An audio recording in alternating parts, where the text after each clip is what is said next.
Hello friends, welcome to my channel V Commerce Academy, जिथे मी वंदना तुम्हाला शिकवणार आहे अकाउंट हा विषय अत्यंत सोप्या पद्धतीने. मुलांना आपण 12th कॉमर्सची ऑब्जेक्टिव्ह सिरीज सुरू केलेली आहे. याच्यामध्ये आज आपण बघणार आहोत second topic, accounts of not for profit concern. या टॉपिकचे ऑब्जेक्टिव्ह क्वेश्चन्स. तर या टॉपिकच्या बेसिक्स महत्त्वाचे आहेत, कारण हा संघटनाच्या प्रकारापैकी एक महत्त्वाचा प्रकार आहे आणि बऱ्याचदा याच्यावर ऑब्जेक्टिव्ह आणि न्यूमरिकल या दोन्ही टाईप में प्रश्न विचारले जाऊ शकतात. त्यामुळे याचा थेअरी पार्टही महत्त्वाचा आहे आणि याच्यावर न्यूमरिकल क्वेश्चन्स देखील महत्त्वाचे. ठीक आहे, तर आजच्या व्हिडिओमध्ये आपण याचे ऑब्जेक्टिव्ह क्वेश्चन्स डिस्कस करणार आहोत. तर याचे सर्व बेसिक्स आपण कालच्या व्हिडिओमध्ये बघितलेले आहेत. तर याचे बेसिक याच्यासाठी बघायचे, कारण हा टॉपिक महत्त्वाचा आहे आणि याच्या काही आयटम्स नवीन आहेत किंवा काही जे अकाउंटिंग टर्म्स आहेत त्या आपल्याला अनोळखी आहेत. उदाहरणार्थ सबस्क्रिप्शन म्हणजे काय, लाईफ मेंबरशिप म्हणजे काय, मग कोणता खर्च कॅपिटल एक्सपेंडिचर, कोणता रेव्हेन्यू एक्सपेंडिचर, या टाईपचे बरेचसे प्रश्न आपल्याला विचारले जाऊ शकतात. त्यामुळे हा व्हिडिओ महत्त्वाचा आहे, त्यामुळे तो मिस करू नका.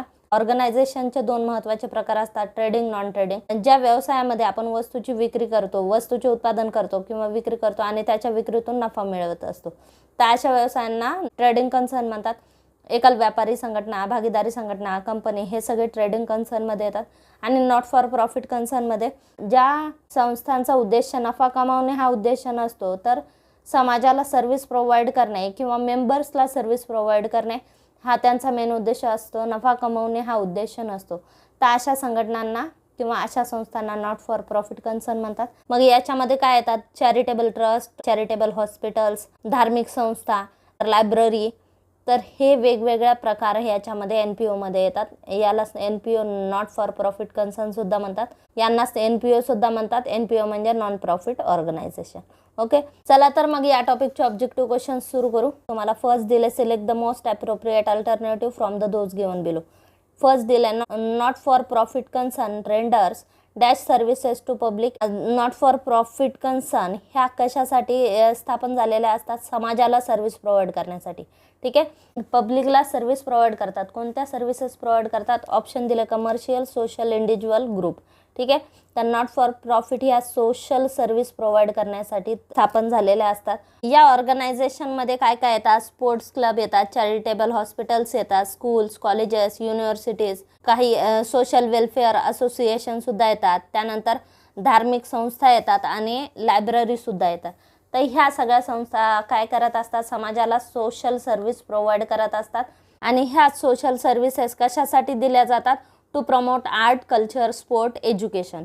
ठीक आहे, समाजामध्ये आर्ट, कल्चर, स्पोर्ट्स, एज्युकेशन, तर या सगळ्यांना चालना देण्यासाठी किंवा समाजातील प्रत्येक घटकांपर्यंत हे पोहोचावे याच्यासाठी NPO not for profit concern ह्या सोशल सर्व्हिस प्रोव्हाइड करतात पब्लिकला.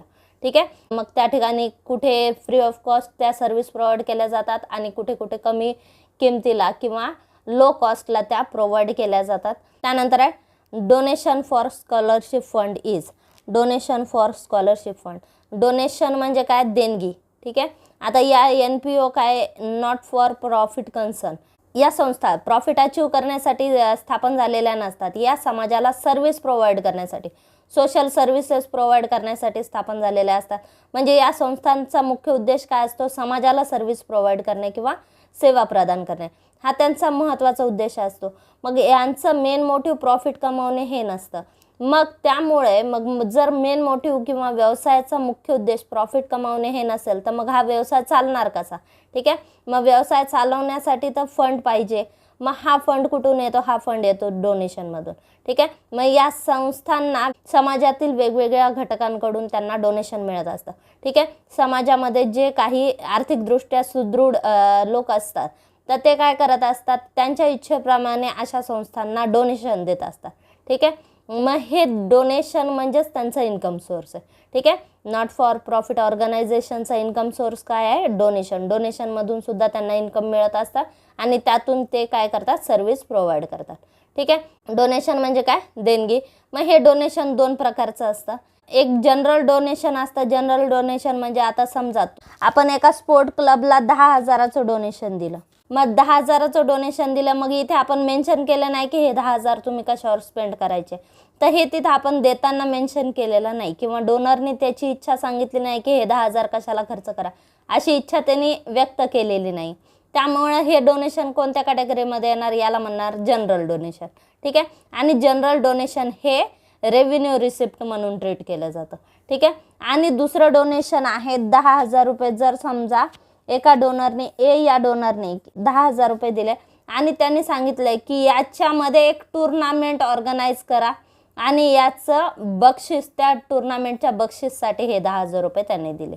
ठीक आहे. मग त्या ठिकाणी त्याचा कोणातरी मुलाचा वाढदिवस असेल किंवा त्यांनी कोणाच्या तरी स्मरणार्थ, वडिलांच्या वाढदिवसाच्या स्मरणार्थ किंवा त्याच्या वडिलांची डेथ झालेली आहे, मग त्यांच्या स्मरणार्थ त्यांनी काय केली, ती स्पर्धा ऑर्गनाईज केली. ठीक आहे. आणि त्या स्पर्धेसाठी त्यांनी 10,000 रुपये दिले. ठीक आहे. किंवा आपण 10,000 रुपये फंड दिला आणि त्यांनी सांगितले स्पर्धा ऑर्गनाईज करा याच्यातून. ठीक आहे. मग हे डोनेशन काय झालं, स्पेसिफिक डोनेशन, पर्टिक्युलर पर्पजसाठी त्यांनी डोनेशन दिलेलं आहे. ठीक आहे. देन याला म्हणायचं specific donation, general donation, specific donation. ठीक आहे. जनरल डोनेशन हे रेव्हेन्यू रिसिप्ट म्हणून ट्रीट केलं जातं आणि स्पेसिफिक डोनेशन हे कॅपिटल रिसिप्ट म्हणून ट्रीट केलं जातं. ठीक आहे. इथे प्रश्न काय विचारला, donation for scholarship fund is. आता इथे स्कॉलरशिप फंडसाठी, ठीक आहे, आता आपण जर गृहीत धरला हे 10,000 रुपये आपण स्कॉलरशिपसाठी दिले. ठीक आहे. या व्यक्तीने त्याच्या वडिलांच्या स्मरणार्थ 10,000ची स्कॉलरशिप डिक्लेअर केली. ठीक आहे. आणि 10,000 रुपयाचं डोनेशन दिलं त्याने स्कॉलरशिपसाठी. त्याने कॉलेजला डोनेशन दिलं. यावर्षी जो मुलगा हायेस्ट येईल किंवा जो मुलगा पहिला येईल वर्गातून, तर त्याला 10,000 रुपये डिक्लेअर केलं बक्षीस त्याने आणि ते 10,000 रुपये डोनेशन त्याने बक्षिसासाठी दिलेले. ठीक आहे. देन स्कॉलरशिप फंड म्हणजेच जो विद्यार्थी पहिला येईल त्याला स्कॉलरशिप म्हणून 10,000 रुपये दिले त्याने. हे 10,000 रुपये हा स्पेशल फंड झाला. कशासाठी दिला त्याने, स्कॉलरशिपसाठी. ठीक आहे. देन हे डोनेशन काय, हे डोनेशन पर्टिक्युलर पर्पजसाठी आहे, मग याला स्पेसिफिक डोनेशन म्हणायचं, ते येणार कॅपिटल रिसिप्टमध्ये. ठीक आहे. Then answer is A capital receipt. Donation for scholarship fund is dash. आता या ठिकाणी आत्ताच आपण बघितलं स्पेसिफिक डोनेशन आणि 10,000 रुपये आपण जनरल डोनेशन दिला आणि 20,000 रुपये स्पेसिफिक डोनेशन. ठीक आहे. स्पेसिफिक डोनेशन म्हणजे आता जर समजा आपण स्कॉलरशिपसाठी आपण 20,000 रुपये दिले. ठीक आहे. स्कॉलरशिप फंडमध्ये आपण 20,000 रुपये दिले, मग ही कोणती देणगी आहे, स्कॉलरशिप फंड, स्पेशल पर्पजसाठी आपण दिलेले आहे ते डोनेशन. ठीक आहे. आणि ते डोनेशन स्कॉलरशिपसाठीच यूज होणार. ठीक आहे. ज्यावेळेस डोनेशन हे स्पेसिफिक पर्पजसाठी दिले जाते याला स्पेसिफिक डोनेशन म्हणतात. ठीक आहे. किंवा स्पेशल डोनेशन म्हणतात. तर हे डोनेशन हे कॅपिटल रिसिप्टमध्ये येतात. ठीक आहे. Then A is a correct answer, capital receipt. त्यानंतर next, income and expenditure account is a dash account. Income and expenditure account हे कोणतं अकाउंट आहे विचारलं आपल्याला. इन्कम अँड एक्सपेंडिचर अकाउंटला आपण बिझनेस रेव्हेन्यू इन्कम आणि रेव्हेन्यू एक्सपेन्सेस दाखवणार. ठीक आहे. आपल्या बिझनेसचे, आपल्या नॉन प्रॉफिट कन्सर्नचे, NPO ऑर्गनायझेशनचे इन्कम हे इन्कम अँड एक्सपेंडिचरच्या डेबिटला दाखवतात आणि एक्सपेन्सेस एक्सपेंडिचर अकाउंटच्या क्रेडिटला दाखवतात. आता ट्रेडिंग ऑर्गनायझेशन, नॉन ट्रेडिंग ऑर्गनायझेशनमध्ये फायनान्शियल स्टेटमेंट वेगवेगळ्या पद्धतीने बनवले जातात. ठीक आहे. ट्रेडिंग ऑर्गनायझेशनमध्ये आपण फायनान्शियल स्टेटमेंटमध्ये कोणकोणते अकाउंट बनवतो, trading account, profit and loss account आणि बॅलन्स शीट. ठीक आहे. आणि NPOमध्ये किंवा नॉन प्रॉफिट ऑर्गनायझेशनमध्ये रिसिप्ट अँड पेमेंट अकाउंट बनवलं जातं, इन्कम अँड एक्सपेंडिचर अकाउंट बनवलं जातं आणि बॅलन्स शीट बनवलेली जाते. ठीक आहे. ट्रायल बॅलन्सच्या ऐवजी इथे रिसिप्ट अँड पेमेंट अकाउंट बनवलं जातं. त्यानंतर प्रॉफिट अँड लॉस अकाउंटच्या ऐवजी इथे इन्कम अँड एक्सपेंडिचर अकाउंट बनवलं जातं आणि बॅलन्स शीट बनवली जाते आपल्या बिझनेसचा फायनान्शियल पोझिशन इंडिकेट करण्यासाठी. ठीक आहे. ते या पद्धतीने NPOमध्ये अकाउंट मेंटेन केले जातात. मग त्याच्यामधलं एक महत्त्वाचं अकाउंट म्हणजे income and expenditure account. Income and expenditure अकाउंटला काय काय दाखवले जातात, डेबिट साईड ही त्याची एक्सपेंडिचर साईड असते आणि क्रेडिटला आपण इन्कम दाखवत असतो. ठीक आहे. एक्सपेंडिचरला आपण ऑल रेव्हेन्यू एक्सपेंडिचर दाखवतो आणि इन्कमला ऑल रेव्हेन्यू रिसिप्ट दाखवले जातात. ठीक आहे. आणि हे कोणतं अकाउंट आणि एक्सपेन्सेस इन्कम इथे दाखवतो, म्हणजेच हे कोणतं अकाउंट आहे, नॉमिनल अकाउंट. ठीक आहे. नॉमिनल अकाउंटमध्ये काय काय येतात, एक्सपेन्सेस, लॉसेस, इन्कम, गेन्स. ठीक आहे. हे आपण इन्कम अँड एक्सपेंडिचरला चार्ज करतो, त्यामुळे हे कोणतं अकाउंट आहे, नॉमिनल अकाउंट आहे. Income and expenditure account is a nominal account. Next question, outstanding subscription at the end of accounting year represent. ठीक आहे.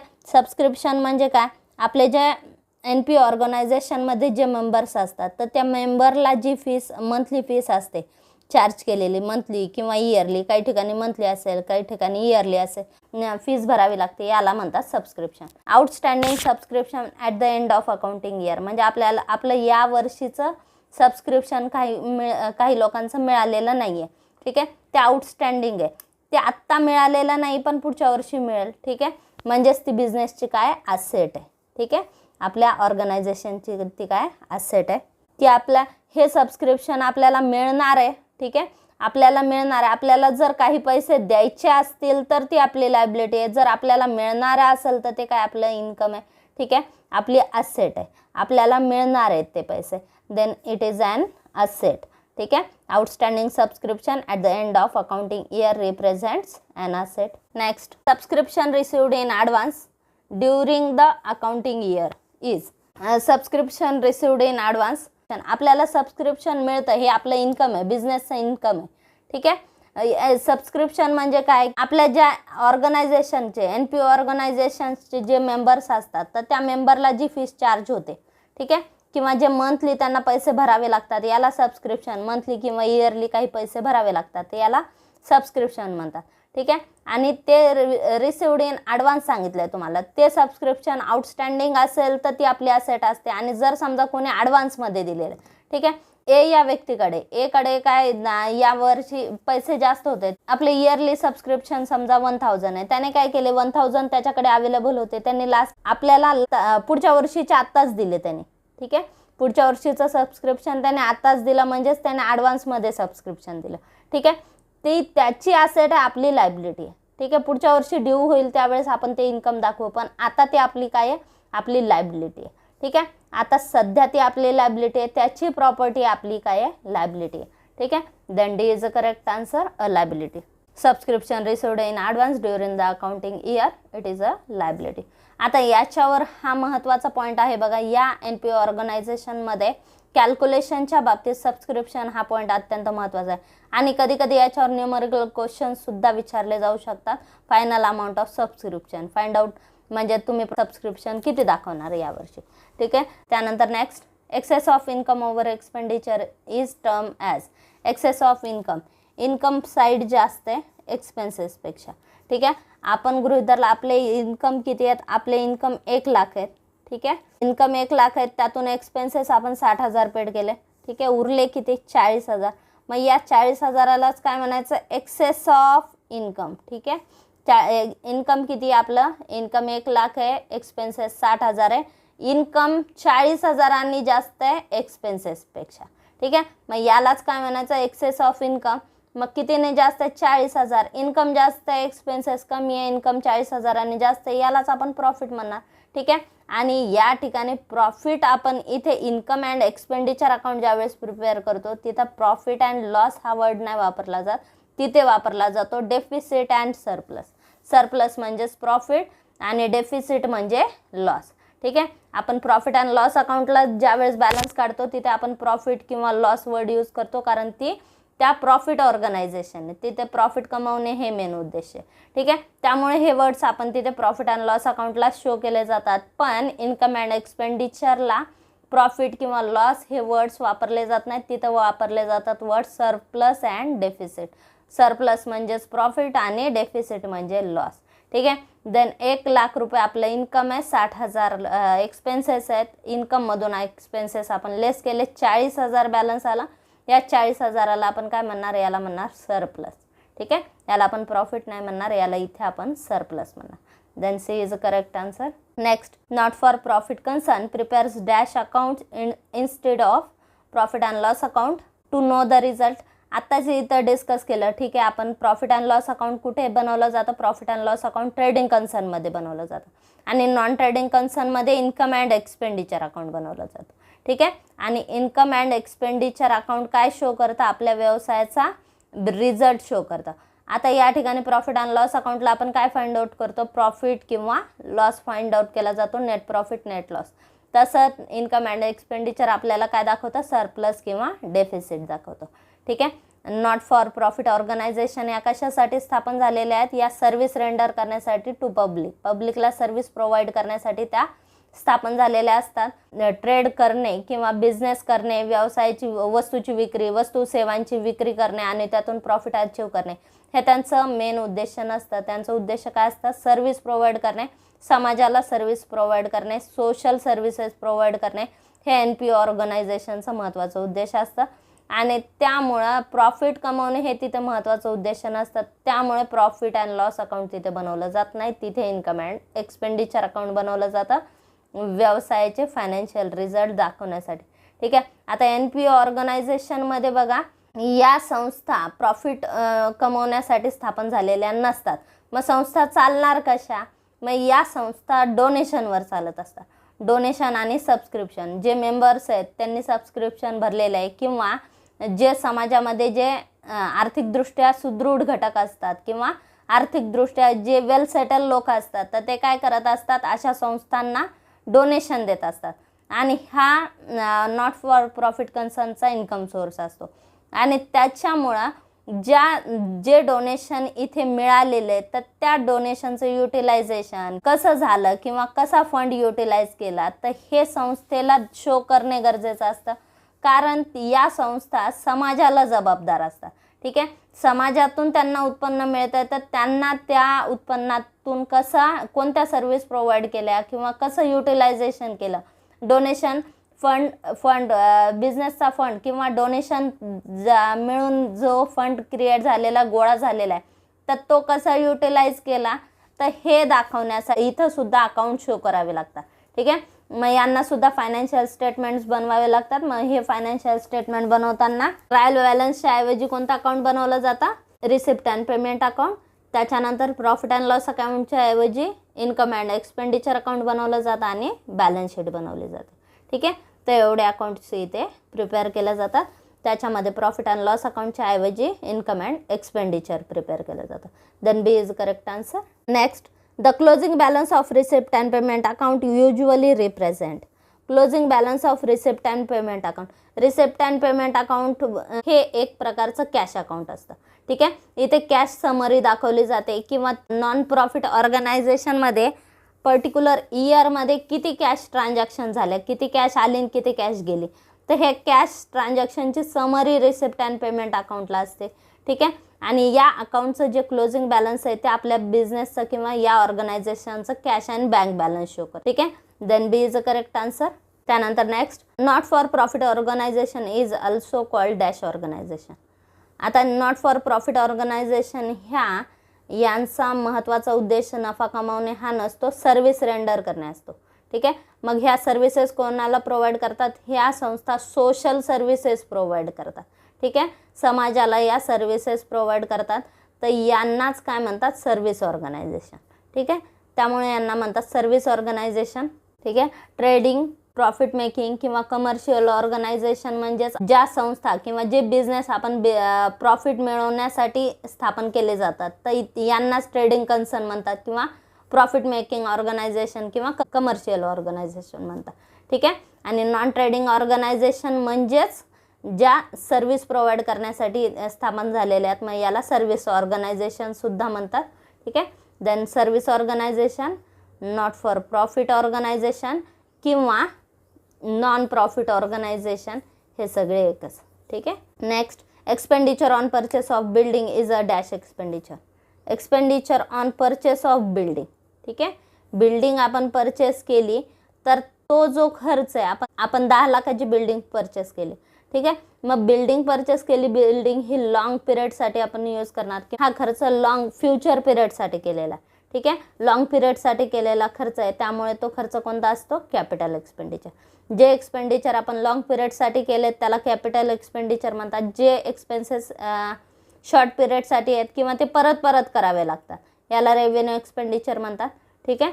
देन आपल्याला काय विचारलं? कोणता एक्सपेंडिचर आहे विचारलं. Then capital is a correct answer. Expenditure on purchase of building. Building purchase केली बिझनेससाठी. बिल्डिंग काय रोज परचेस नाही करणार बिझनेससाठी किंवा दरवर्षी परचेस करत नसतो, तो एकदाच खर्च होत असतो त्यामुळे तो खर्च काय? Capital expenditure. त्यानंतर next, write the word term phrase which can substitute each of the following statement. आता इथे आपल्याला वन वर्डमध्ये आन्सर द्यायचं, the form of organization providing services to the society only. ठीक आहे, समाजाला फक्त सेवा प्रदान करण्यासाठी कोणत्या संस्था स्थापन होतात. ठीक आहे, तर समाजाला सेवा प्रदान करण्यासाठी नॉन प्रॉफिट ऑर्गनायझेशन स्थापन केले जातात. त्यानंतर an account which is prepared by not for profit concern instead of profit and loss account. आता प्रॉफिट अँड लॉस अकाउंटच्या ऐवजी कोणतं अकाउंट प्रिपेअर केलं जातं, नॉट फॉर प्रॉफिट कन्सर्नमध्ये.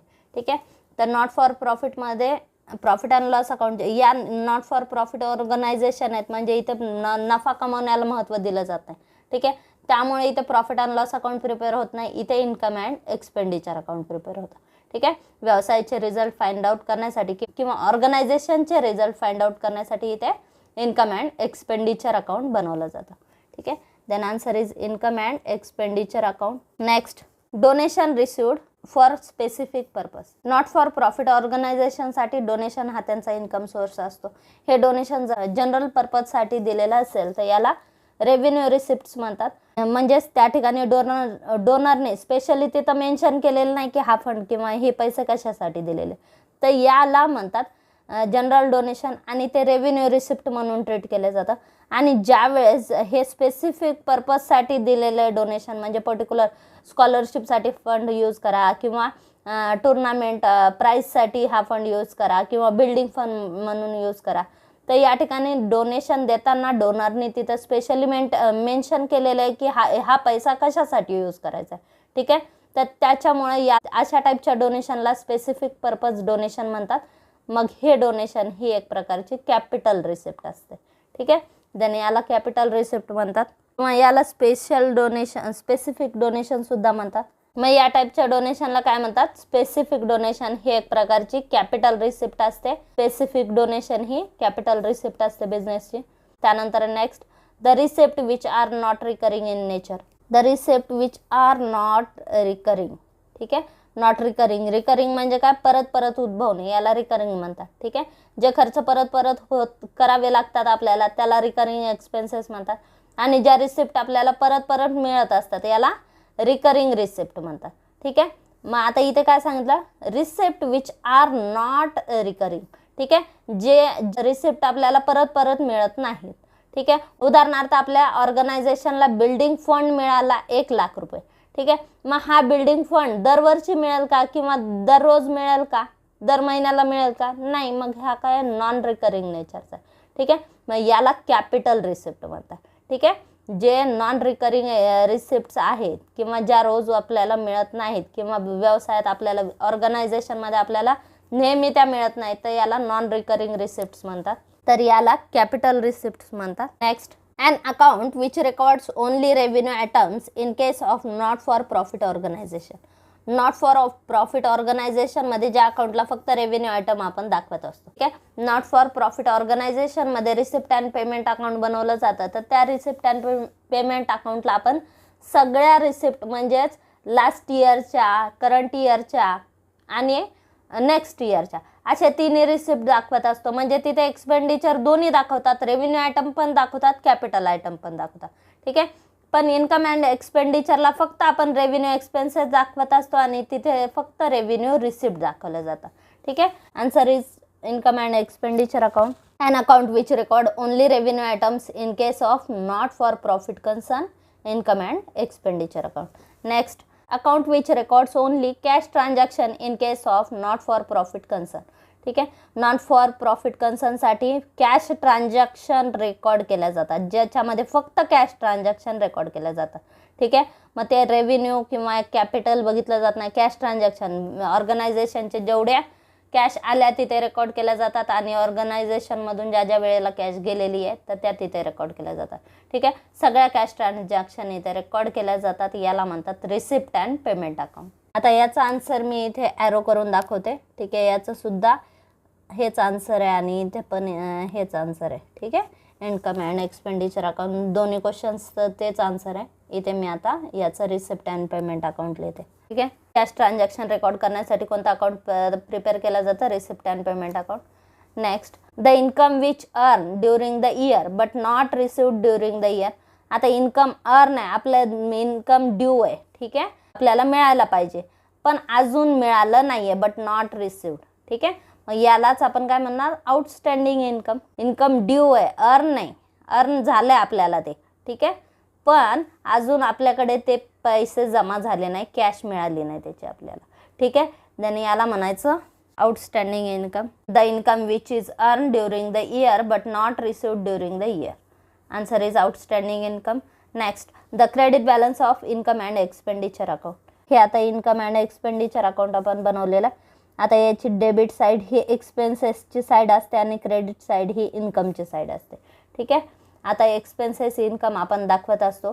आता इथे क्रेडिट बॅलन्स जास्त आहे सांगितलं. क्रेडिट बॅलन्स म्हणजे इन्कमची साईड जास्त आहे. ठीक आहे, क्रेडिट बॅलन्स जास्त आहे म्हणजेच क्रेडिटची टोटल जास्त आहे, बॅलन्स इथं येणार. ठीक आहे, बॅलन्स इथं काढलं, मग इन्कम जास्त आहेत एक्सपेन्सेसपेक्षा, म्हणजेच जे बॅलन्स येईल याला आपण म्हणणार सरप्लस. ठीक आहे, आपल्या इन्कमपेक्षा एक्सपेन्सेस कमी आहेत म्हणजेच आपला प्रॉफिट झालेला आहे. ठीक आहे, क्रेडिटची टोटल जास्त आहे, त्यातून डेबिटची टोटल लेस करा, जे बॅलन्स येईल त्याला आपण नाव देणार सरप्लस. ठीक आहे, then answer is surplus. The credit balance of income and expenditure account, answer is surplus. Next, the excess of total asset over total liability of a not for profit concern. ठीक आहे, not for profit कन्सर्नची आपण balance sheet तयार केली आणि त्या balance शीटमध्ये total asset जास्त आहेत लायबिलिटीपेक्षा. Excess of total asset over liability, total asset जास्त आहेत टोटल लायबिलिटीपेक्षा. ठीक आहे, आपण बॅलन्स शीट प्रिपेअर केली. आता ही झाली असेट साईड, ही झाली लायबिलिटी साईड. ठीक आहे, आपण जर गृहीत धरलं ती या ठिकाणी आपले जर समजा टोटल असेट आहेत 10 लाख, टोटल असेट आपल्या 10 लाख आल्या आणि टोटल लायबिलिटी म्हणजे जे एक्सटर्नल लायबिलिटी आहेत किंवा टोटल लायबिलिटी आपल्या ज्या आहेत तर त्या आहेत 8 लाख. ठीक आहे, म्हणजेच याचा अर्थ आपला कॅपिटल फंड किती आहे, कॅपिटल फंड आपला 2 लाख आहे. म्हणजेच excess of assets over liability, asset कितीने जास्त आहेत लायबिलिटीपेक्षा 2 लाखांनी. मग या 2 लाखाला आपण काय म्हणणार, याला म्हणणार capital fund. Not for profit ऑर्गनायझेशनमध्ये आपण तिथे कॅपिटल अकाउंट नाही वर्ड वापरणार, तिथे वर्ड वापरणार कॅपिटल फंड. ठीक आहे, then answer is capital fund. Next, all such receipts which are non recurring in nature and not forming a part of regular flow of income. म्हणजे जे आपल्या regular ऑर्गनायझेशनचा जो रेग्युलर फ्लो आहे इन्कमचा त्याचा part नाही आहे किंवा त्या रिसिप्ट नॉन रिकरिंग नेचरच्या. नॉन रिकरिंग नेचर म्हणजे ते आपल्याला परत परत मिळत नाहीत. ठीक आहे, त्या कधीतरीच आपल्याला मिळतात. तर अशा रिसिप्ट्सला म्हणतात कॅपिटल रिसिप्ट्स. रिसिप्ट्स 2 टाईपच्या असतात, एक कॅपिटल रिसिप्ट आणि रेव्हेन्यू रिसिप्ट. रेव्हेन्यू रिसिप्ट म्हणजे ज्या आपल्या रेग्युलर इन्कमचा पार्ट आहेत किंवा जे आपल्याला बिझनेस ऑर्गनायझेशनमध्ये ज्या रिसिप्ट आपल्याला परत परत मिळतील. उदाहरणार्थ सबस्क्रिप्शन हे समजा मंथली असेल किंवा इयरली असेल. ठीक आहे, तर ते दरवर्षी मिळणार तुम्हाला किंवा बिझनेसमध्ये ते दरवर्षी मिळणार. पण जर समजा डोनेशन फॉर बिल्डिंग, ठीक आहे, बिल्डिंगसाठी डोनेशन जे मिळालेलं आहे, आता लायब्ररी उदाहरणार्थ आपली लायब्ररी आणि लायब्ररीला बिल्डिंगसाठी डोनेशन मिळाले, मग हे डोनेशन रोज मिळेल का किंवा दर महिन्याला ते पर्टिक्युलर अमाऊंट मिळणारच आहे असं आहे का, नाही. तर मग याला काय म्हणायचं, नॉन रिकरिंग नेचर. ठीक आहे, या टाईपच्या काय म्हणायचं, नॉन रिकरिंग नेचर. आणि जे नॉन रिकरिंग नेचरचे आहेत किंवा रोजच्या रेग्युलर इन्कमचा ते पार्ट नाही आहेत तर याला काय म्हणतात, याला कॅपिटल रिसिप्ट म्हणतात. ठीक आहे, all such receipts which are non recurring in nature and not forming a part of regular flow of income is known as capital receipts. Next question, state whether the following statements are true or false with reason. आता true or false इथे द्यायचं आपल्याला. not for profit concern do not have profit motive. ठीक आहे, not for profit ऑर्गनायझेशनचं main motive do not have profit motive, यांचा उद्देश profit कमवणे हे नसतं. ठीक आहे, देन हे स्टेटमेंट बरोबर आहे. नॉट फॉर प्रॉफिट ऑर्गनायझेशन ह्या समाजाला सोशल सर्व्हिसेस प्रोव्हाइड करण्यासाठी स्थापन झालेले असतात. त्यामुळे त्यांचं मेन मोटिव्ह काय असतं, त्यांचं मेन मोटिव्ह प्रॉफिट अचीव करणे हे नसतं. त्यांचं मेन मोटिव्ह हे समाजाला सर्व्हिसेस प्रोव्हाइड करणं, सोशल सर्व्हिसेस प्रोव्हाइड करणं हे असतं. ठीक आहे, उदाहरणार्थ स्पोर्ट क्लब, लायब्ररीज, त्यानंतर चॅरिटेबल ट्रस्ट किंवा चॅरिटेबल हॉस्पिटल्स, त्यानंतर धार्मिक संस्था, मंदिरांचे ट्रस्ट, तर हे सगळे NPO मध्ये येतात. ओके, हे सगळे नॉट फॉर प्रॉफिट कन्सर्नमध्ये येतात. प्रॉफिट अचीव करणे हे त्यांचं मोटिव्ह नसतं. त्यांचं मोटिव्ह काय असतं, समाजाला सोशल सर्व्हिसेस प्रोव्हाइड करणे. ठीक आहे. Next, charitable institution prepare profit and loss account at the end of every financial year. Charitable institution, आता सांगितलं चॅरिटेबल इन्स्टिट्यूशन ह्या नॉट फॉर प्रॉफिट कन्सर्नमध्ये येतात. ठीक आहे. आणि नॉट फॉर प्रॉफिट कन्सर्नचं मेन मोटिव्ह प्रॉफिट अचीव करणे हे नसतं, तर त्यांचा उद्देश काय असतं, समाजाला सर्व्हिसेस प्रोव्हाइड करणे हे त्यांचा उद्देश असतं.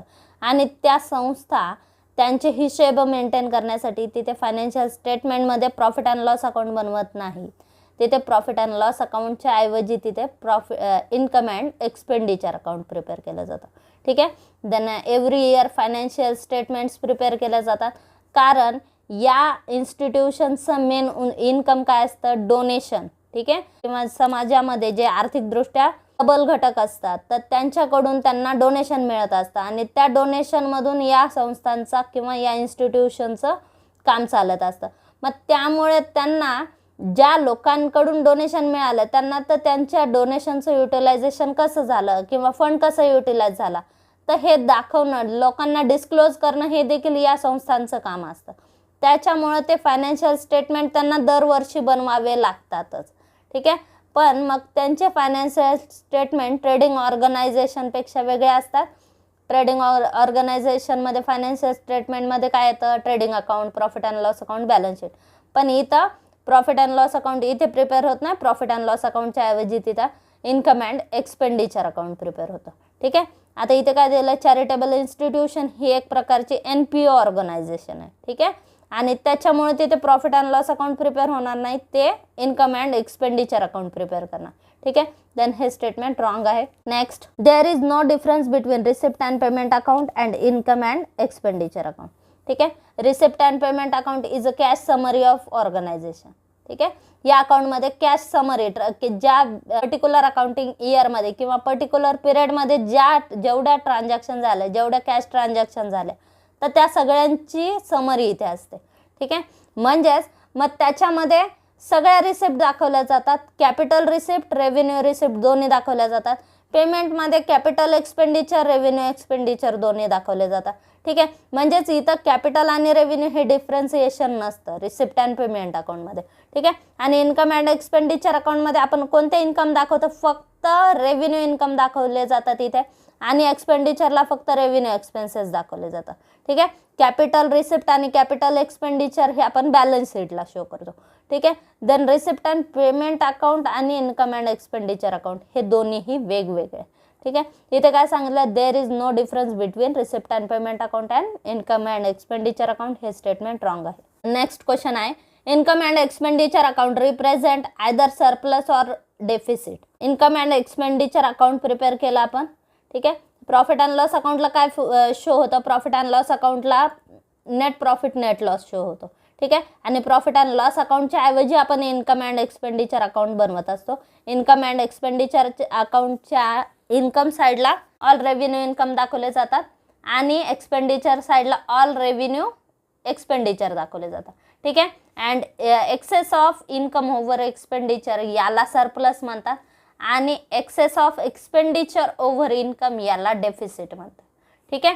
म्हणजेच इन्कम जास्त आहे, एक्सपेंडिचर कमी आहे, याला आपण प्रॉफिट म्हणणार म्हणजेच सरप्लस. ठीक आहे. आणि एक्सपेंडिचर जास्त आहेत, इन्कम कमी आहेत, मग याला आपण काय म्हणणार, लॉस म्हणणार. मग या लॉस म्हणजेच डेफिसिट. ठीक आहे. मग आता इथे जसं प्रॉफिट अँड लॉसमध्ये आपण वर्ड काय वापरतो, प्रॉफिट आणि लॉस वापरला जातो वर्ड. इथं तो वर्ड वापरला जात नाही. इथं काय वापरला जातो वर्ड, सरप्लस किंवा डेफिसिट. ठीक आहे. मग आपल्याला इन्कम अँड एक्सपेंडिचरचं क्लोजिंग बॅलन्स जे आलं ते रिप्रेझेंट काय करतं, आयदर सरप्लस किंवा डेफिसिट. ठीक आहे. प्रॉफिट किंवा लॉस शो करेल आपला, सरप्लस किंवा डेफिसिट. देन हे स्टेटमेंट बरोबर आहे. त्यानंतर receipt and payment account do not have any opening balance. Receipt and payment account do not have any opening balance हे स्टेटमेंट चुकीचं आहे. कारण बिझनेसमध्ये आपल्याकडे कॅश अकाउंटचं बॅलन्स असतं का नाही. ठीक आहे. कॅशचं ओपनिंग बॅलन्स या वर्षीचं क्लोजिंग बॅलन्स म्हणजेच पुढच्या वर्षीचं ते ओपनिंग होणार आणि आपल्या लास्ट इयरचं जे क्लोजिंग बॅलन्स आहे ते या वर्षीचं ओपनिंग आहे. ठीक आहे. म्हणजेच हे स्टेटमेंट रॉंग आहे. रिसिप्ट अँड पेमेंट अकाउंटला आपल्याला ओपनिंग बॅलन्स असतंच. ठीक आहे. लास्ट इयरचं ज्या वेळेस आपण receipt and payment account close केलेलं आहे तर तिथं क्लोजिंग बॅलन्स आलेलंच असतं. ते या वर्षीचं ओपनिंग बॅलन्स असतं. ठीक आहे, त्यामुळे दरवर्षी रिसिप्ट अँड पेमेंट अकाउंटला आपल्याला ओपनिंग बॅलन्स अवेलेबल असतं. देन हे स्टेटमेंट रॉंग आहे. त्यानंतर next, not for profit concern do not prepare balance sheet. Not for profit concern do not prepare balance sheet हे स्टेटमेंट रॉंग आहे. नॉट फॉर प्रॉफिट कन्सर्नला देखील financial statements बनवावे लागतात ऑर्गनायझेशनचे रिझल्ट शो करण्यासाठी आणि फायनान्शियल पोझिशन इंडिकेट करण्यासाठी. ठीक आहे, मग ते कोणते फायनल अकाउंट बनवतात, ते ट्रायल बॅलन्सच्या ऐवजी इथे रिसिप्ट अँड पेमेंट अकाउंट बनवलं जातं. त्यानंतर प्रॉफिट अँड लॉस अकाउंटच्या ऐवजी इन्कम अँड एक्सपेंडिचर बनवलं जातं आणि बॅलन्स शीट इथे पण प्रिपेअर केली जाते. जशी ट्रेडिंग कन्सर्नमध्ये बॅलन्स शीट प्रिपेअर केली जाते तशी इथे पण बॅलन्स शीट प्रिपेअर केली जाते. ठीक आहे, देन इथं काय विचारलं, not for profit concern do not prepare balance sheet हे स्टेटमेंट रॉंग आहे. त्यानंतर purchase of sport equipment is a capital expenditure. ठीक आहे, आता जर समजा आपण आपले ऑर्गनायझेशन स्पोर्ट क्लब आहे आपला, ठीक आहे, मग आपण स्पोर्ट इक्विपमेंट खरेदी केली, मग हा खर्च आपण रोज करणार का? नाही. स्पोर्ट इक्विपमेंट जशी आपल्याला गरज लागेल किंवा जसं आपल्याकडे फंड अवेलेबल असेल तर त्या पद्धतीने आपण तो खर्च करणार. Then it is a capital expenditure. आपल्याला काय विचारलंय, purchase of sport equipment is a capital expenditure, this statement is true. त्यानंतर next, income and expenditure account is a real account. Real अकाउंटमध्ये काय येतात, रिअल अकाउंटमध्ये कॅश येतात. इन्कम अँड एक्सपेंडिचरला आपण एक्सपेन्सेस इन्कम दाखवतो. ठीक आहे, आणि आपला एक्सपेन्सेस इन्कमचा नियम काय, debit the expenses and losses credit income and gain, हा नॉमिनलचा रूल आपण येथे चार्ज करतो. ठीक आहे, देन हे काय, एक नॉमिनल अकाउंट आहे. इथं काय सांगितलं तुम्हाला, रिअल अकाउंट. देन हे स्टेटमेंट रॉंग आहे. त्यानंतर next, receipt and payment account contents only the transaction relating to current year. Receipt and payment account, receipt and payment account is a summary of cash transaction. ठीक आहे, मग या अकाउंटला सगळ्या cash transaction दाखवल्या जातात. पर्टिक्युलर पिरियडमध्ये आपण किती कॅश ट्रान्झॅक्शन केलेले आहेत. ठीक आहे, मग किती ट्रान्झॅक्शन, किती वेळा आपण कॅश पेड केली किंवा किती कॅशच्या पेमेंट केल्या आणि किती कॅश आपल्या बिझनेसमध्ये ऑर्गनायझेशनमध्ये आली, तर हे सगळे ट्रान्झॅक्शन तिथे दाखवले जातात. ठीक आहे, मग तिथे करंट इयर, नेक्स्ट इयर आणि लास्ट इयर, तर या तिन्ही वर्षाचे प्रिव्हियस इयर, तर या तीनही वर्षाचे ट्रान्झॅक्शन तिथे कॅश ट्रान्झॅक्शन रेकॉर्ड केले जातात. ठीक आहे, आता इथे काय सांगितलं, receipt and payment account contents only the transaction relating to the current year. ठीक आहे, मग इथे फक्त करंट इयरच्या ट्रान्झॅक्शन दाखवतात असं सांगितलं. देन हे स्टेटमेंट रॉंग आहे. त्यानंतर next, excess of assets over liability is called capital fund. Asset जास्त आहेत, आत्ताच आपण वरती डिस्कस केलं, आपण ही बॅलन्स शीट प्रिपेअर केली. ठीक आहे, असेट आपल्या 1 लाख आहेत आणि लायबिलिटी 80,000 आहे. ठीक आहे, मग कॅपिटल फंड किती आला, 20,000 रुपये. देन इथं काय विचारलं, एक्सेस ऑफ असेट, असेट जास्त आहेत. Excess of asset over liability, लायबिलिटीपेक्षा किती असेट जास्त आहे त्या फंडला कॅपिटल फंड म्हणणार. देन हे स्टेटमेंट बरोबर आहे. नेक्स्ट क्वेश्चन आहे, fill in the blanks. First आहे, not for profit organization never is engage in dash activities. नॉट फॉर प्रॉफिट ऑर्गनायझेशन ह्या सर्व्हिस प्रोव्हाइड करण्यासाठी झालेल्या असतात. समाजाला त्या सर्व्हिस प्रोव्हाइड करतात. कोणत्या सर्व्हिसेस, सोशल सर्व्हिसेस. ठीक आहे, नेवर एंगेज म्हणजे या कधीही कोणत्या ॲक्टिव्हिटीमध्ये बिझी नसतात किंवा करत नाहीत, तर त्या ट्रेडिंग ॲक्टिव्हिटी. ठीक आहे, ट्रेडिंग ॲक्टिव्हिटी म्हणजे कोणत्या, वस्तूचे उत्पादन करणे आणि विक्री करणे किंवा वस्तू रिसेल करून त्यातून प्रॉफिट मिळवणे, तर याला काय म्हणतात, ट्रेडिंग ॲक्टिव्हिटी म्हणतात. म्हणजे वस्तूची खरेदी विक्री करणे. तर आपल्या बिझनेसमध्ये जर आपण वस्तूची खरेदी विक्री करत असतो, सर्व्हिस प्रोव्हाइड करत, पैसे घेऊन आपण सर्व्हिस प्रोव्हाइड करतोय, तर या ॲक्टिव्हिटीजला काय म्हणतात, ट्रेडिंग ॲक्टिव्हिटीज. ठीक आहे, आणि नॉट फॉर प्रॉफिट ऑर्गनायझेशन ह्या कधीही ट्रेडिंग ॲक्टिव्हिटी करत नाहीत. म्हणजेच त्या वस्तू आणि सेवांची विक्री करत नाहीत, त्या सेवा प्रोव्हाइड करतात. कोणत्या सेवा प्रोव्हाइड करतात, सोशल सर्व्हिसेस. ठीक आहे, त्यामुळे त्यांच्या ॲक्टिव्हिटीजला नॉन ट्रेडिंग ॲक्टिव्हिटीज म्हणतात. ठीक आहे, आणि त्या कधीही ट्रेडिंग ॲक्टिव्हिटीज करत नाहीत. त्यानंतर next, not for profit organization is called dash organization. Not for profit organization यांनाच काय म्हणतात, यांनाच सर्व्हिस ऑर्गनायझेशन म्हणतात. नॉट फॉर प्रॉफिट ऑर्गनायझेशनला सर्व्हिस ऑर्गनायझेशन म्हणतात, कारण या ऑर्गनायझेशन कशासाठी स्थापन झालेल्या असतात, या ऑर्गनायझेशन ट्रेडिंग ॲक्टिव्हिटीमधून प्रॉफिट अचीव करण्यासाठी स्थापन झालेल्या नसतात. या समाजाला सर्व्हिसेस प्रोव्हाइड करण्यासाठी स्थापन झालेल्या असतात. ठीक आहे, या ऑर्गनायझेशन काय करतात, समाजातील प्रत्येक घटकाला सोशल सर्व्हिसेस प्रोव्हाइड करतात. ठीक आहे, किंवा समाजातील घटकांना विविध घटकांना सोशल सर्व्हिसेस प्रोव्हाइड करत असतात, त्यामुळे या ऑर्गनायझेशनला सर्व्हिस ऑर्गनायझेशन म्हणतात. Next, receipt and payment account falls under the category of dash account. Receipt and payment account हे कोणतं अकाउंट आहे? रिसिप्ट अँड पेमेंट अकाउंटला आपण काय दाखवतो? ऑल कॅश रिसिप्ट आणि कॅश पेमेंट्स. ठीक आहे, बिझनेसमध्ये किती रिसिप्ट आल्या, किती कॅश आली आणि किती कॅश गेली, तर ह्या ट्रान्झॅक्शन इथे मेंटेन केल्या जातात. कॅश येणे आणि जाणे. ठीक आहे, कॅश ही आपली असेट आहे आणि कॅश कशामध्ये येतात? कॅश रिअल अकाउंटमध्ये येते. ठीक आहे, देन हे सुद्धा एक रिसिप्ट अँड पेमेंट अकाउंट हे एक रिअल अकाउंट आहे.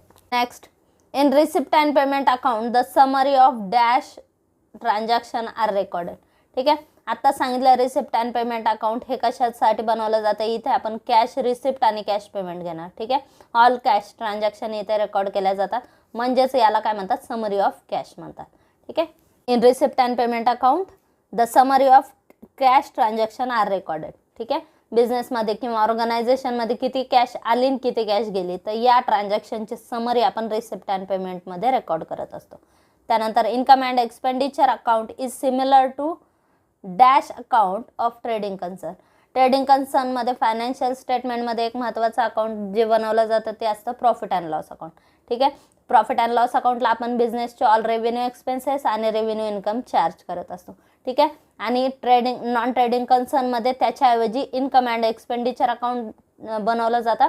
याच्या एक्सपेंडिचर साईडला आपण ऑल रेव्हेन्यू एक्सपेन्सेस चार्ज करतो आणि इन्कम साईडला ऑल रेव्हेन्यू रिसिप्ट चार्ज केले जातात. ठीक आहे, इन्कम अँड एक्सपेंडिचर अकाउंट हे कशासारखं आहे? ट्रेडिंग कन्सर्नच्या प्रॉफिट अँड लॉस अकाउंटसारखं. Next, credit side of receipt and payment account shows cash dash dash. हे झालं रिसिप्ट अँड पेमेंट अकाउंट. ठीक आहे, receipt and payment account cash ज्यावेळेस आली, बिझनेसमध्ये कॅश आली, डेबिट वॉट कम्स इन. ठीक आहे, मग कॅश आपण इथे डेबिटला लिहिणार. ज्या वेळेस आपल्याकडे कॅश आली आपण ती डेबिटला लिहिणार, म्हणजेच डेबिट साईड ही रिसिप्ट साईड असते. ठीक आहे, कॅशची डेबिट साईड ही रिसिप्ट साईड असते आणि क्रेडिट साईड ही पेमेंट साईड असते. ठीक आहे, कॅश हे काय आहे? कॅश हे रिअल अकाउंट आहे. कॅश ही आपली असेट आहे, असेटला रिअलचा रूल लागू होतो, म्हणजेच कॅश हे रिअल अकाउंट आहे. ठीक आहे, मग कॅशला आपण रिअलचा रूल अप्लाय करणार. कॅश ज्यावेळेस बिझनेस मध्ये आली, कॅश अकाउंट काय होतं? डेबिट होतं. ठीक आहे, रिसिप्ट अँड पेमेंट अकाउंट हे एक प्रकारचं कॅश अकाउंटच आहे. ठीक आहे, बिझनेसमध्ये ज्यावेळेस कॅश आली, मग कॅश अकाउंट कॅश आल्यावर काय होतं? Debit what comes in, credit what goes out. Cash आल्यावर कॅश डेबिट होईल. ठीक आहे, कॅश गेल्यावर कॅश क्रेडिट होईल. ठीक आहे, त्यामुळे रिसिप्ट अँड पेमेंट अकाउंटची डेबिट साईड ही रिसिप्ट साईड असते आणि क्रेडिट साईड ही पेमेंट साईड असते. ठीक आहे, आता इथं तुम्हाला काय विचारलं? Credit side of receipt and payment account, मग त्याचं नाव काय? पेमेंट. ठीक आहे, cash payment. Credit side of receipt and payment account shows cash payment. ठीक आहे, रिसिप्ट अँड पेमेंट अकाउंटची क्रेडिट साईड काय दाखवते? पेमेंट्स दाखवते. कोणत्या पेमेंट्स? Cash payments. ठीक आहे, आणि डेबिट साईड कॅश रिसिप्ट्स दाखवते.